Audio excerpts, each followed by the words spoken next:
শিশু সংসদের কার্যকাল 1 বছরের বেশি হওয়া উচিত। প্রতি বছর মন্ত্রিসভার পুনর্গঠন প্রতি 6 মাসে পুনর্গঠন করলে অনেক বেশি পড়ুয়া এই ব্যবস্থায় অংশগ্রহণ করতে পারবে। কথাটা যত বেশি পড়ুয়া এই ব্যবস্থায় অংশগ্রহণ করতে পারবে তত বেশি আরও ভালো হবে। তবে মন্ত্রীদের প্রশিক্ষণের বিষয়ে গুরুত্ব দিতে হবে। প্রধানমন্ত্রী থাকবে। প্রধানমন্ত্রী কি কি করবে তোমরা দেখতে পাচ্ছ এখানে। খাদ্যমন্ত্রী কি কি করবে তোমরা দেখতে পাচ্ছ। ক্রীড়া ও সংস্কৃতি মন্ত্রী কি করবে তোমরা দেখতে পাচ্ছ।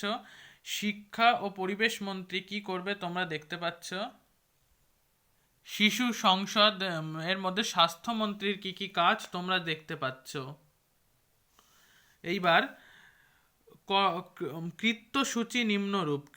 কি কি করতে হবে। শ্রেণীকক্ষে তত্ত্বাবধানে ছাত্রছাত্রীদের নিজ নিজ ক্লাস অনুসারে ফাইল দাঁড়াবে এবং শিক্ষক শিক্ষিকাদের সঙ্গে শুভেচ্ছা বিনিময় করবে। ছাত্রছাত্রীরা প্রার্থনার জন্য শান্ত হয়ে দাঁড়াবে ও নীরবতা বজায় রাখবে। এরপর প্রার্থনা সঙ্গীত গাওয়া হবে। প্রধান শিক্ষক শিক্ষিকা সহ অন্যান্য শিক্ষক শিক্ষিকারা ছাত্রছাত্রীদের হাতে পায়ে নখ পরিচ্ছদ সহ